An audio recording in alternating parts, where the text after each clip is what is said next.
एक तारीख थी। पति अपनी सैलरी लेकर शाम को थका हुआ घर आया। पत्नी इसी इंतजार में थी कि कब पति आएगा। पत्नी ने उसके आते ही उसे गर्मा गर्म चाय पिलाई और पूछा कि सैलरी आ गई होगी आपकी आज तो। पति मुस्कुराहट के साथ बोला कि हाँ, और इस महीने ओवर टाइम का 12,000 रुपए बोनस भी मिला है। पत्नी की खुशी का ठिकाना नहीं रहा। पत्नी मीठी आवाज में बोली, क्या हम इस रविवार को शॉपिंग कराए? तो पति बोला कि ठीक है, लेकिन सिर्फ एक शर्त पर, कि यदि तुम हफ्ते में कम से कम एक बार मेरी मां से फोन पर बात कर उनका हाल पूछोगी तो। पत्नी ने दबी आवाज में हाँ कर दी।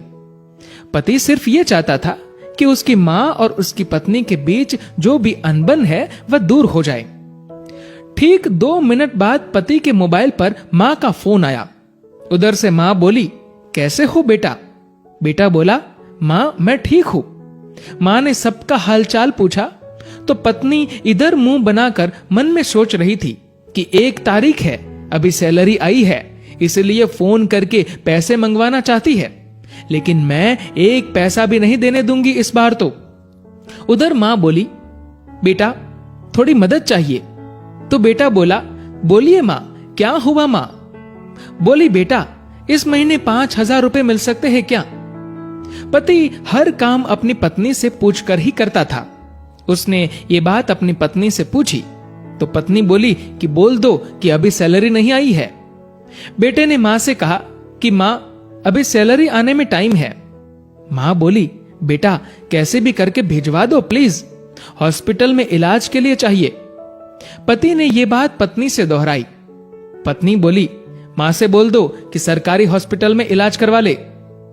पति ने मां को यही सलाह दी तो मां बोली, बेटा उधर इलाज सही से नहीं होता और वह ध्यान भी नहीं रखते। इस बार तो पत्नी को गुस्सा आ गया और वह अपने पति से बोली कि बोल दो उन्हें कि हमारे सर पर पहले से इतना बोझ है और अब इससे ज्यादा हम सह नहीं पाएंगे, इसीलिए सरकारी हॉस्पिटल में ही इलाज करवाओ। पत्नी के शब्द बिगड़ गए ये बोलते हुए कि वैसे भी 4-5 दिन की मेहमान है। पति इस बार बोला कि ऐसे तो मत बोलो मां के बारे में। इस बार पति को थोड़ा गुस्सा आ गया, लेकिन मन को शांत करते हुए मां से बोला, मां इस महीने नहीं हो पाएगा, इसलिए सरकारी हॉस्पिटल में ही करवा लीजिए आप इलाज। मां उधर से भीख मांगने लगी कि बेटा प्लीज 2,000 रुपए तो दे दो। तो पति आंखों में आंसू के साथ पत्नी से बोला कि कम से कम 2,000 रुपए तो देने दो। पत्नी गुस्से में थी, लेकिन जैसे तैसे मान गई और बोली कि ठीक है, बोल दो कि 2,000 रुपए भिजवा देंगे कल। तो इधर पति बोला, सासू मां आपको कल 2,000 रुपए भिजवा दूंगा। पति के मुंह से इस बार मां की जगह सासू मां सुनते ही पत्नी को चक्कर आने लग गई, जुबान लड़खड़ाने लगी, पसीना छूट गया और पति से पूछा कि क्या ये मेरी मां का फोन आया है?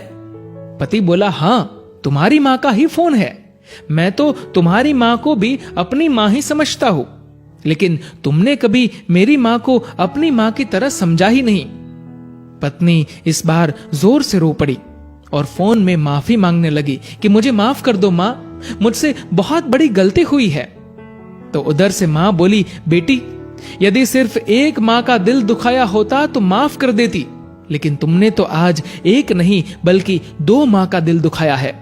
यदि आज मैं तुम्हें माफ भी कर दूं तो भी ऊपर वाला तुम्हें माफ नहीं करेगा। दोस्तों, ऐसा माना जाता है कि अगर ऊपर वाला भी मां का कर्ज चुकाने आ जाए तो वो भी कंगाल हो जाए। एक मां खुद मौत के मुंह में जाकर जिंदगी को जन्म देती है। उस मां का सम्मान करे। मां तो मां होती है, उसको मरने से पहले जीते जी ना मारे। दोस्तों, इस कहानी को लेकर आपकी क्या राय है नीचे कमेंट करके जरूर बताएगा। और दोस्तों, अगर आपको ये वीडियो अच्छा लगा हो तो इस वीडियो को लाइक करिएगा और ज्यादा से ज्यादा लोगों तक शेयर